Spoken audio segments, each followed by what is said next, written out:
Hey guys, tonight Gary Vaynerchuk had the Ask Gary V show live on all of his social media accounts, and tonight's topic was sports cards. Anybody in the sports card industry that's been pretty knowledgeable in it as of late knows or might know that Gary Vaynerchuk has been very big on the sports card market coming back and really booming as of late.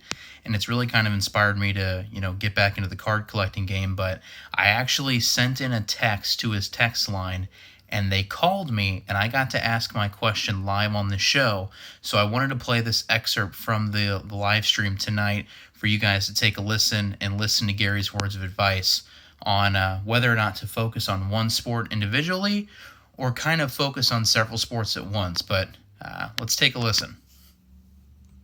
Shit out of this market.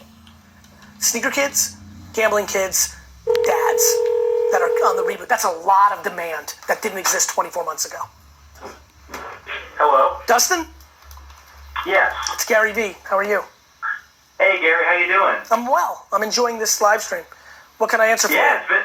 It's been really good. My question Real quick, was... I apologize, Dustin. I'm going to do some rapid fire at some point. I'm going to do that on Twitter. So ask your questions. If you're watching on any stream, go to Twitter, ask your questions. I'm going to have Lou at some point. We're going to do a lot rapid fire that I'm going to take from Twitter. But go ahead. How are you? Yeah, no, I'm doing good. My question was, Dustin.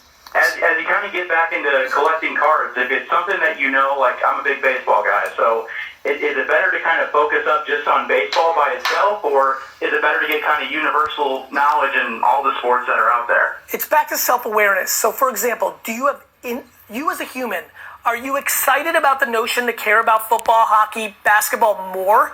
Like, does that excite you? Do you have like a best friend who's a huge basketball fan, but you could never get into it? Because one of the rationales is, one of the ways to really get into the sport is to start collecting it, because basketball, I do think, is the most interesting thing to invest in. And then all of a sudden, you care about who De'Aaron Fox or Jaren Jackson or John Collins, like you can sucker your way into caring a lot more about basketball. And the reason you did it was macro, you thought it was the best investment, and your best friend Brandon is a huge basketball fan and you wanted to have more interest. And oh, by the way, basketball is a good offset to baseball. Now you're covering 365 days a year in like caring about sports. Do you see what I mean? Yeah, so for me, it's just I'm from St. Louis, so obviously a baseball town, and don't have a basketball team and football team left, so it's always been kind of a baseball focus. But no, it's definitely it's always interested me with other sports, but baseball's kind of just been where it's at the last few years. Look, with baseball, there's demand coming in, so top 15 players, which I rattled off earlier, the debate of like how underpriced or not underpriced are they. Number two, and your farm system has been stacked for years, so you're probably proud of this. The youngsters with Bowman and their first tops it's a very fun game. Like, and then more importantly, not betting with your heart, right? Not getting caught on Dylan Carson or things like that. Like, not getting caught with your heart the way I am with Darnold. Like, being smart, like not buying Nico because he's a Cub because you hate him. Like, or Herrera because he's a Brewer because you hate him. Like, you have to be unemotional when you're dealing with your monies. Yeah, no, that completely makes sense. And like I said, you've the fire of the market has been really intriguing the last few weeks and getting back into the hobby. So this is all good stuff to learn and mark down. So I appreciate it. Do me a favor. Get very educated. Do you understand the grading companies? Do you understand the different companies that make cards? Do you understand before you start betting? And then more importantly, why are you doing it? Do you want it to be a hobby to enjoy the games more? Do you want to make a flip? Do you want to teach your kid entrepreneurship? Do you want to have a hobby that is profitable? Most hobbies cost money. Like, if you love skiing or if you love, hunting, or if you like, most things cost money. This is a hobby that you could break even or even make money. That's kind of intriguing. And a lot of people are gambling to make sports more fun, which is very, very, very low reward. No matter how much people tell you they're winning, they're losing. Gambling sucks.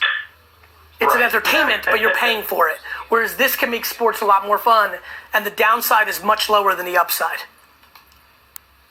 Yeah, like you said, you never know when somebody could get hurt, somebody could get injured, and then you move on from there, and you sunk a bunch of money into it, and it's gone. And you know what could be fun? It could be fun to, listen, an average baseball game on July 9th, not necessarily the thing that's going to get your juices going.